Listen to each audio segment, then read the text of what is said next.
about. You know? Now add that 1,000-fold complexity times 1,000. I get knocked out, I stand up and I'm like, hey. If I punch her in the face, she's in hospital. You understand? I weigh 100 kgs. She weighs a lot less. A lot less. I'm 6 foot tall. She's like, hee, you know. She's a small little lady. She's a size 5 shoe. I'm a size 14 shoe. You know, we're completely different. So for you to go into a relationship remotely thinking that there isn't going to be a learning curve, even if that person is very similar to you, if you think there's not going to be a learning curve, and I'm not saying that you're stupid, but you're certainly exhibiting a particular trait of stupidity. Before I got married, I went for different kinds of marital counseling and training on how to be a man, and then the premarital counseling, for Mandy and I before we got married. Really didn't like me and he really liked Mandy. And this is what our premarital counseling looked like. He looks at her and he goes, "Do you really want to marry this guy?" She said, "Yes." And it's like, but all the other premarital counseling that I went to, all the seminars and everything, they all warned me. They said, there's a version of your wife and a version of your husband before you get married, and that's all part of the marketing campaign. So even when people say, well, I'm just being myself, you're still subconsciously trying to not get rejected. But the moment that contract is signed, it's a contract. There's a covenant involved, there's a ring on your finger, there's a subconscious obligation. What we find out, you know, like the guy or the girl will sit there and say, I did not sign up for this. This is not the marketing campaign. This is something else. He was so nice to me and take me to the movies. And now he just comes home, puts his dirty feet and says, give me some coffee. And chocolates. It's like, that's not what I signed. And then he's like, you know, I don't know what happened. You know, I could make moves before we got married, and she was like, oh, hot and passionate. Then after we got married, it's like I traded an oven for a fridge.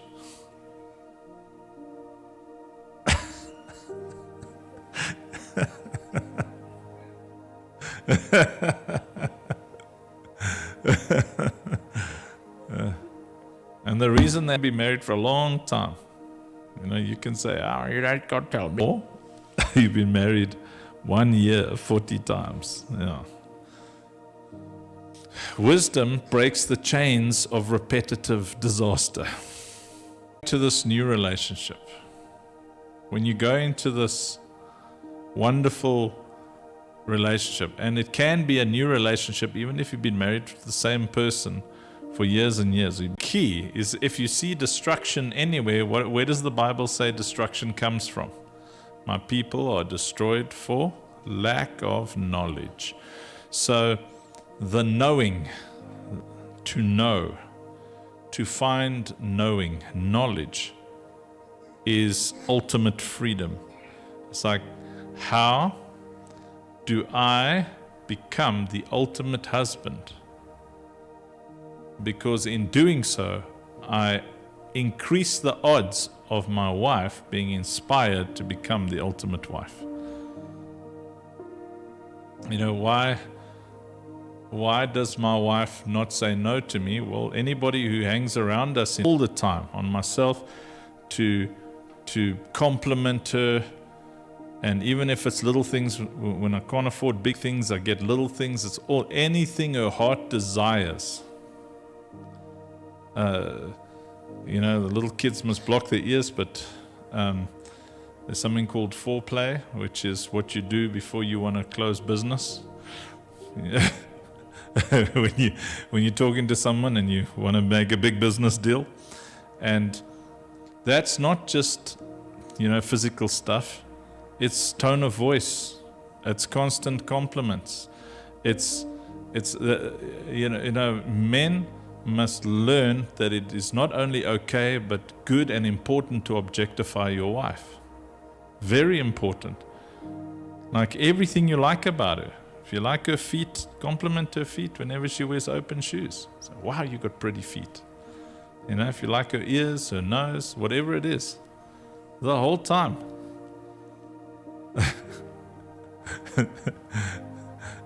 Is this cool or uncomfortable, Jobs? He's like, ooh, yes. Because now what happens when you don't like the person, it's hard to find something you like about them. And often the husband or the wife can become undesirable, not because of the way they look, but because of the way they are. Often, I think I've shared this before. There's this picture of this toned and siliconed lady in this American bikini washing this car, and there's just like soap suds on everything all over the car, and she's tanned, and you can see like the doctors helped her out along with her genetics. And then at the top there it says, somewhere, some guy is sick of her nonsense. And you can do the same thing. You can have this guy with his like pecs and six pack, and he wears his pants low so that you can see the V, like a picture of Justin Bieber's pastor, he's like running on the beach with his V, and then it turned out he was cheating on his wife. I was like, oh, that's surprising, But like, you imagine you got that guy, in his baggies, and he's tanned nicely, and he's like, how's it, Jay? How you doing it? And somewhere, some woman is sick of his nonsense. Like, you can look wonderful on the outside, but your inside projects something called your countenance, and that can make you ugly as heck. And in the same way, some of the most attractive women on earth, you meet them the first time, you're like, well, the guy or the girl, they're not Hollywood level, but when they open their mouth, they become the most beautiful thing on earth. Because people who have been in relationships understand how beautiful it is just to have peace. To just have someone who talks to you nicely, someone who honors you and respects you and gives you space and trusts you,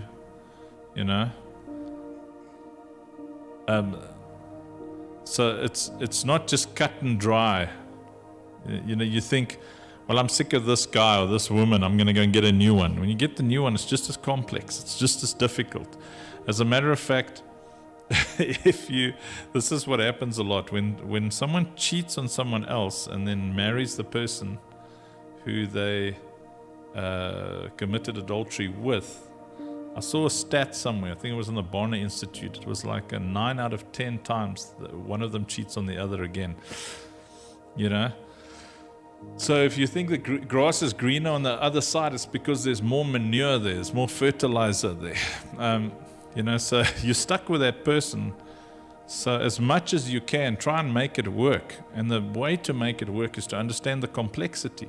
To understand that, okay, right now that person might be ugly to me, but they weren't always ugly to me. In other words, not ugly to me as in they might be nasty to you, and that's probably why they look ugly to you, but I'm talking about they look physically unattractive to you because when you look at them with your physical eyes, you're seeing their soul as you perceive it. And that's why I've got a very important rule in my life and in our marriage. It's not about being right or wrong, it's about being obedient to God. That's our rule. And in my marriage, I'm old-fashioned. Husbands, love your wives as Christ loved the church. Wives, honor, submit to your husbands. So I know that I can't make Mandy submit to me, because that would be a violation of her free will. And any dude who does that, we can pile the bricks up until we find out how thick you are. Thick is not 2 bricks, but like a pile. The more you force someone, the more they're going to secretly hate you and despise you. They'll smile and agree because they fear your retribution and your, subjugation. So my goal was, how do I make Mandy's instruction in the Bible as easy as possible so that she can choose? How do I become worthy of her submission, worthy of her honor? How do I do that? Well, the instructions in the command: husbands, love your wives as Christ loved the church. Now, what is love? Baby, don't hurt me no more. No. Love is 1 Corinthians 13. You hear it every wedding. Love is patient. Love is kind. Love is slow to anger. Love is not puffed up. It keeps no record of wrongs. Love always hopes, always trusts. It doesn't celebrate evil. It rejoices in good. Love never fails. Now the greatest of these remain: faith, hope, and love. No. Now these 3 remain: faith, hope, and love. But the greatest of these is love. Let us bow our heads. Yeah, love is patient and kind. It's slow to anger. It's not puffed up. It's not prideful. You will submit to me. That's not love. It keeps no record of wrongs. Now you'll note that the wife was never told to love the husband. The husband is commanded to love the wife. We're all commanded to love, but specifically it's a command to husbands. Husbands, love your wives as Christ loved the church. Now there's an upgrade. As Christ loved the church. And some guy says, Christ loved the church enough to make a whip. That wasn't the church he was making the whip for. That was them hoes. It's the prostitutes, the ones who prostituted out the synagogue, the house of God. Nope, the way he loved the church is he climbed on the cross and died for her sins. He stood in front of her, defended her. I don't publicly stand up here and say, me and Mandy had a fight last night. She was really out of line. That's not me climbing on the cross. I got a strict wife, but I like it. It's not always fun when my integrity is low. It's not fun when I'm out of line and I'm a little bit lazy. But it sets a standard that I want to live at and operate at ministerially in my personal capacity. And in the beginning of our marriage, I didn't know how to handle that because, anybody who knows Mandy will tell you, if you say you're going to be there at 5 o'clock and you arrive at 1 minute past 5, then for the next 59 minutes, you're going to find out why that 1 minute was important. You understand? Like, Mandy is a very high C profile on the disc test. She's very meticulous and analytical and that doesn't just, it's not just in the workplace. It doesn't just switch off. That's who she is as a human being. And C profiles are the ones that are least liked by the other profiles. The S profile is a supporter. They just want to know, I'm going to get home at the same time every day. My husband or my wife's going to say the same thing to me every day. I'm going to eat similar things on Tuesdays I want to eat fish, and on Wednesdays I want to eat.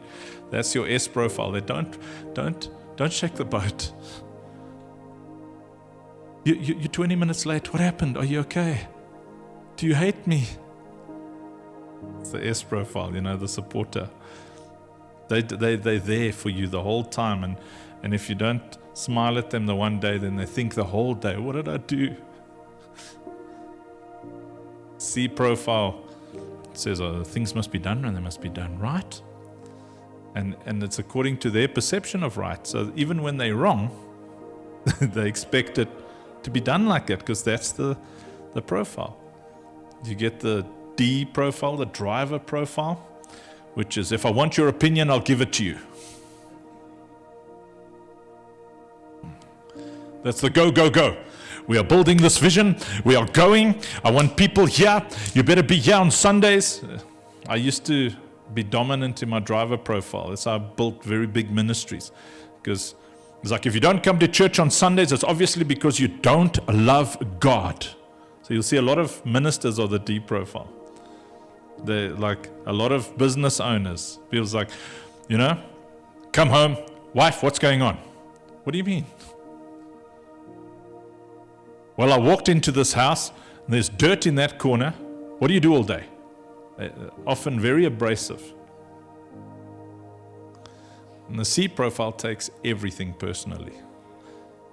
And my profile, which I'm dominant in, is the I profile, which is usually your car salesman, your artists, that kind of thing. They're very vocal, strong communicators, good salesmen. And they usually kill themselves because they attach emotion to success. So, was I successful in what I did? Now, we all got bits and pieces of the supporter, the perfectionist, the driver, and the salesman. We've all got bits and pieces of it, but we're dominant in certain areas. Now, you get into a relationship, and because you don't know, you don't have knowledge.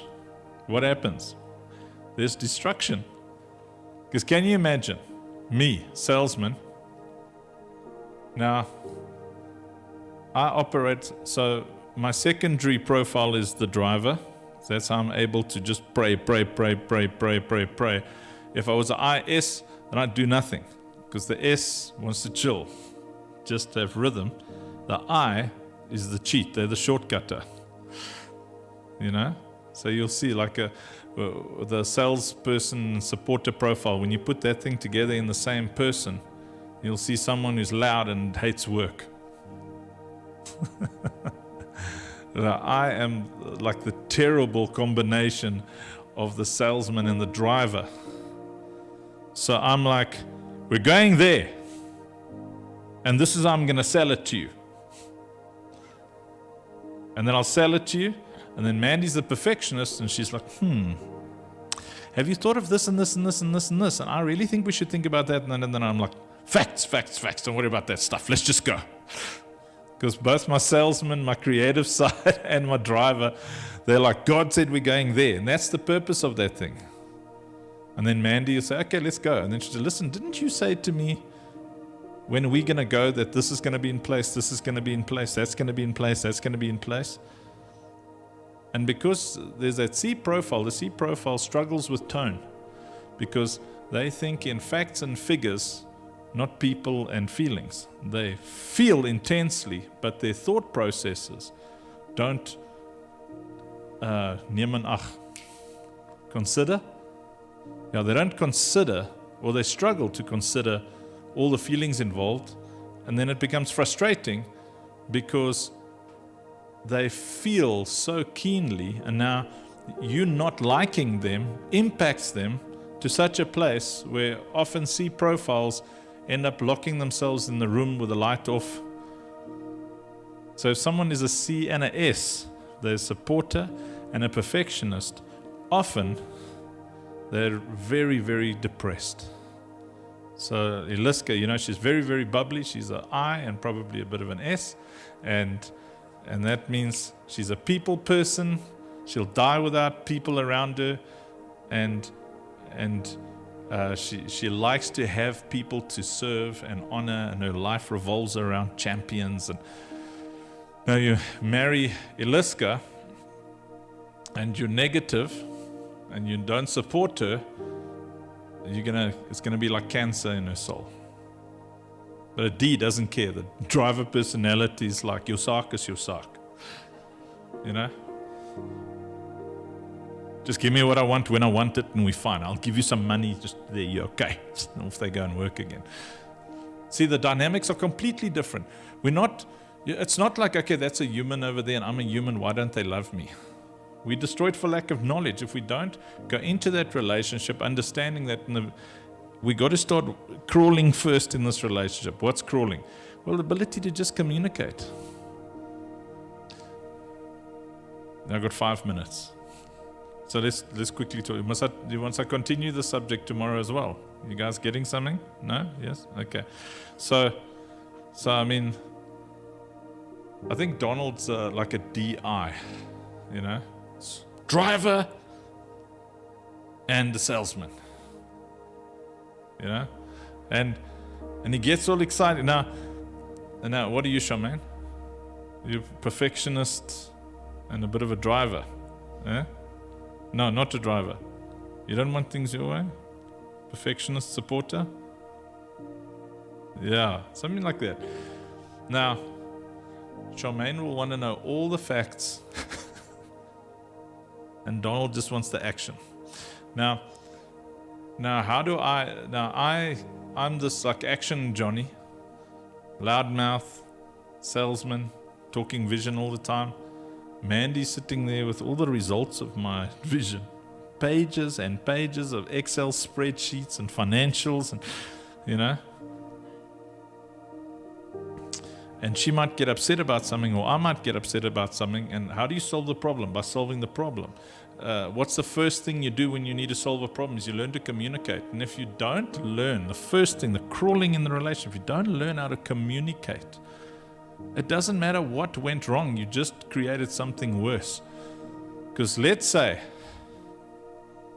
I come home and I don't kiss her hello and I don't give her a hug and I don't compliment her. I just walk in and say, "Where's those financials?"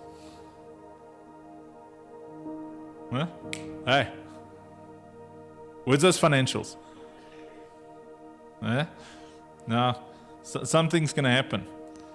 The financials don't matter. I just hurt her feelings. She replies, "Don't talk to me like that." I'm like, "Bruh, who do you think you're talking to with that tone?" It's not even about the financials anymore. The financials aren't even on the map. We've got a new problem. We don't know how to communicate. Now we're ticking. Tick tock, tick tock, tick tock. You can't even solve the problem anymore because now you're just creating problems the more your mouth moves. You always do that. Always. We've been married for 25 years and you saying always. Do I come in here every day and have frustration every day, every hour? Well, that's not what I meant. Well, say what you meant. Don't talk to me like that.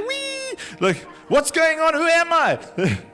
You must go get yourself a perfect wife. Fine.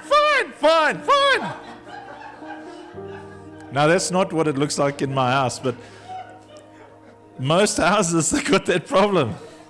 It's got the financials aren't even a... Guy walks into the house, "Where's my supper?" "Excuse me?" "Yeah." "Do I have an apron on? Am I barefoot?"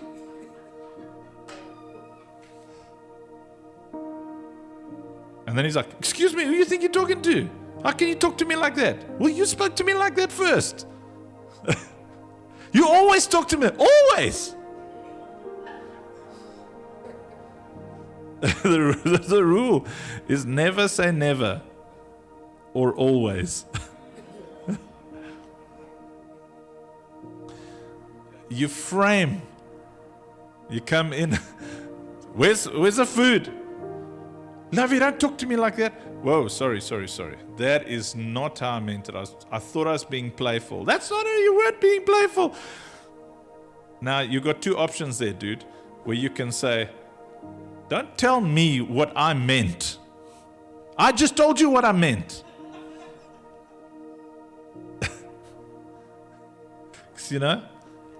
People like to do that. "Sorry, I was just being playful. I didn't mean that." "No, you meant it. Didn't I just tell you that I didn't mean it?" So now you got to figure out. Yee. Okay. Because now, there's a bomb and there's wires. And there's a fuse. And there's all these wires. And that's why we destroyed for lack of knowledge, because we don't realize that the person with whom we are in that relationship requires a scientific manual about this thick. Husbands, love your wives. So I've got to figure out, okay, let's go through that command quickly because that's going to save my life. Patient, kind, slow to anger, not puffed up, keep no record of wrongs.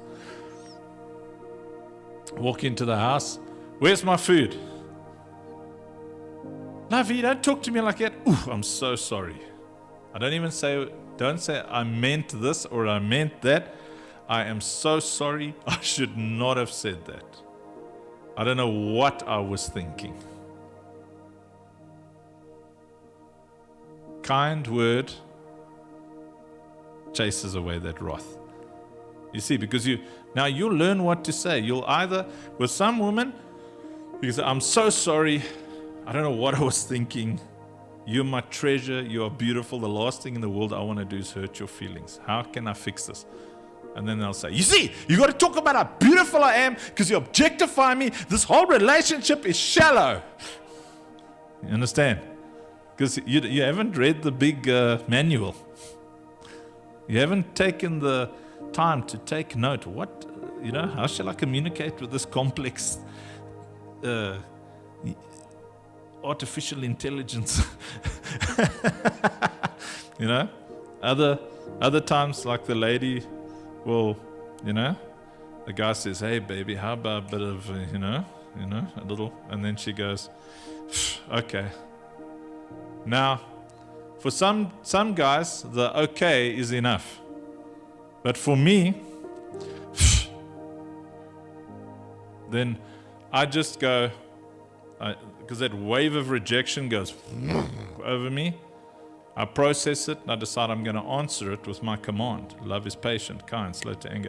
And then I go, that's fine, man. I was just making a move. I don't actually have any needs right now. I was just enjoying what I see. Then I take my brokenness outside. Some guys will be like, what was that? Do I go when I pay your bills? Do I go when I put money in your account? When I pay for your car? When I go, must I go the whole time? Now what's happening inside of her? He doesn't see. Love your wives as Christ loved the church. So she goes. Not saying Mandy does that. It's like that little. Okay, I got to go climb on the cross there, and take that sin. Because that is a sin. It's a terrible thing to do to a human being when they give everything they have, they put it all on the line to approach you for a physical need or an emotional need, and you make them feel like this is too much.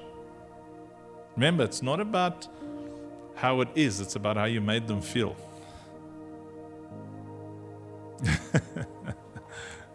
See, so gentlemen, you got to learn. Okay, it's 5:00. And ladies, got to learn. Okay, so we'll continue this tomorrow. Was that interesting? Yeah, to be continued. Amen. Well, wherever you are around the world, thank you for hanging out with us. Please remember to partner with us at www.overcomers.co.za. Your contributions make a massive difference. So, if you feel like giving, do it. Don't just, shove that feeling away. That feeling is usually the God part of you saying, yes, let's help. And if you can, please do. We need big miracles. I'm telling you, every time I see money come into PayPal or into one of the American accounts or the UK account, South African account, I almost cry with relief because we're going through such a battle right now. It's for me, it's not the worst thing I've ever been through, but it's enough to feel like I'm in this nightmare, and I just want to wake up from it.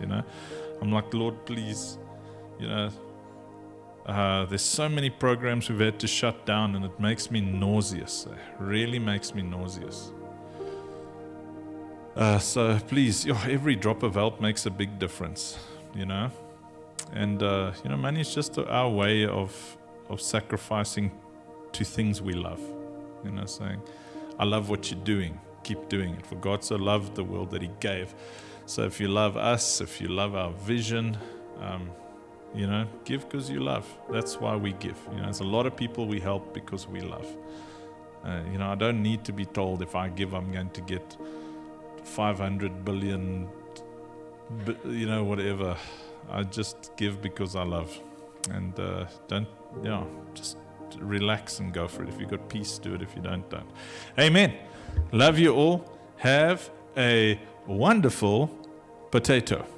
Le toodles. Bye-bye. Thank you for the extra 3 minutes, guys.